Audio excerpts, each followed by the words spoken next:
Our next storyteller is an aerial acrobat who moved to San Francisco from Chicago about 5 years ago. And she says that she still finds new things to fall in love with in the city every year. Everyone, please put your hands together for Aarti Raman.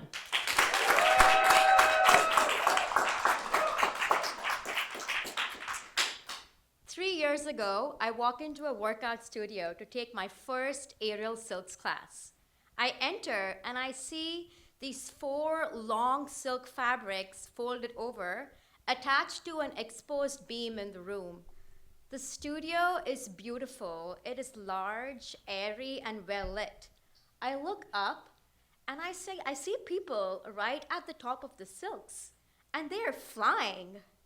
So I take the class and then many more, and several weeks later, I am flying as well. It was love at first flight. Soon this activity became the center of my life. I've always been a very clumsy person with two left feet, but aerial silks taught me grace, balance, strength, and creativity. I started participating in our studio's student showcases, and this past December, I choreographed my first solo routine to a Bollywood song I loved, and I stayed in the air for 5 whole minutes. And at the end of the performance, someone from the audience came up to me and asked if I was the Bollywood girl. So in March this year, I was putting together an act to another song. This time, I was not going to be the Bollywood girl, but instead, I was going to perform to this Lana Del Rey song called Young and Beautiful, which is what silks made me feel like. So this one evening, after running through my act for several hours, I stayed back in the studio to take class with one of my favorite instructors. So it's almost the end of class, and I'm about 20 feet off the ground, and I push into a split. And then I hear a rip.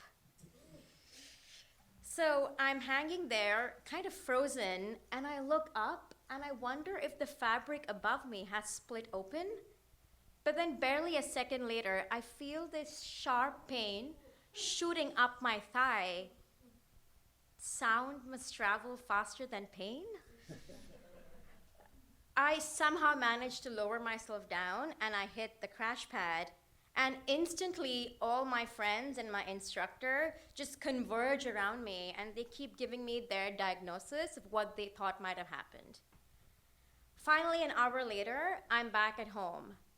4 of my classmates and my instructor had to carry me down the 5 flights of stairs from my studio to the ground level, take me across the street, and literally deposit me in my bed. That night, I felt so alone. I was in pain and I couldn't walk. I dragged myself on my butt to go to the bathroom. A few days later, I managed to find an appointment with a sports medicine specialist at UCSF, and she laid out in front of me the entire suite of possibilities.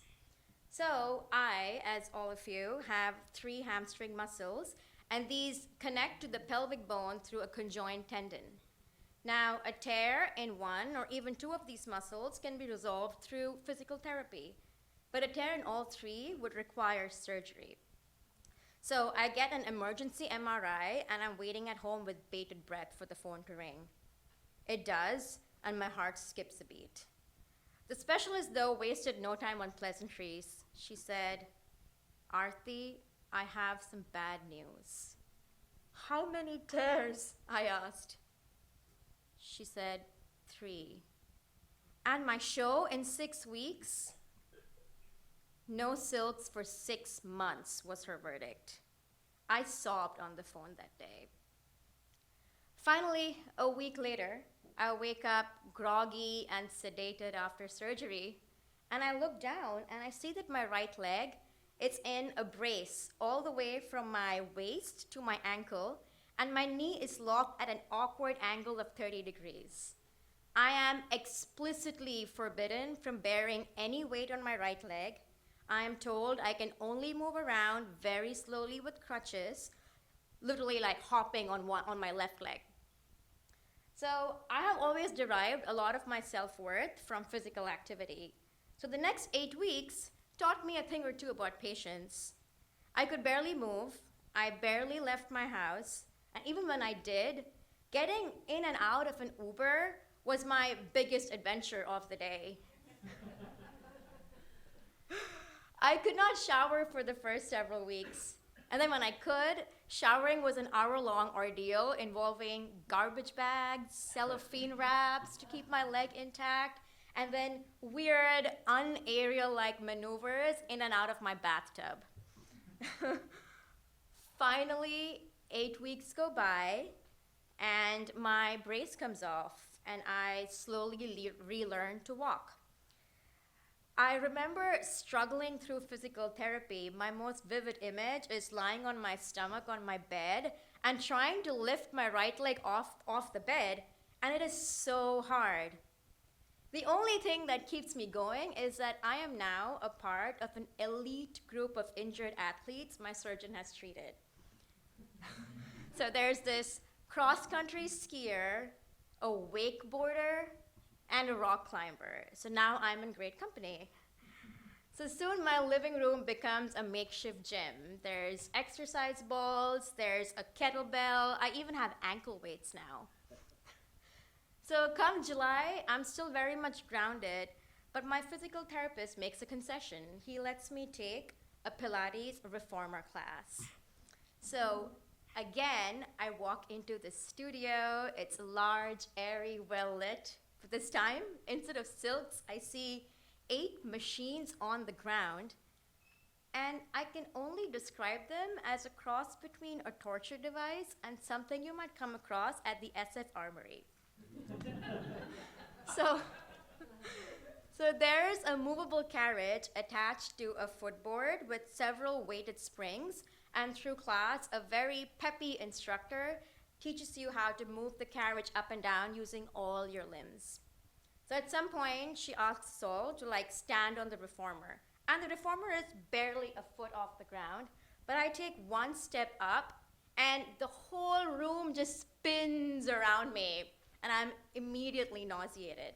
So that doesn't bode well for my return to silks.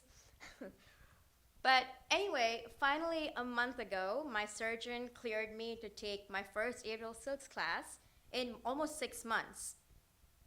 So I go to class, but what had felt like the forbidden fruit for so long did not actually spark as much joy as I had expected. In my fantasies, I'd imagined gripping onto the fabric and just becoming one with it again and picking up from where I'd left off, but my body had other ideas. While my brain remembered all the pathways, my body refused to cooperate.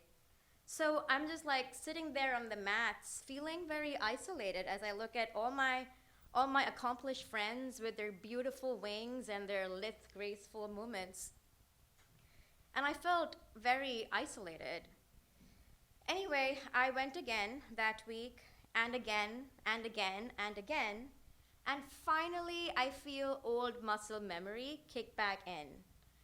I still feel like an unoiled machine, sometimes consumed by fear, with my gears just slowly cranking back into action.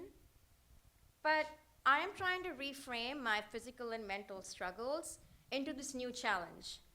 I am building a toolkit to relearn something that I used to love before and still love a lot. Something has changed though. Whereas before, my practice often felt rushed. I had all these arbitrary deadlines in my mind. One was 4 showcases before 34, and I'd only managed 3 before my injury. But now, all those timelines just seem arbitrary. Maybe those 2 months I spent in bed just slowed time down for me. I think I'm finally in a place where I'm ready to give my body the time and the encouragement it needs to regain its strength. I do want to keep pushing the limits of my body, but this time with much more compassion.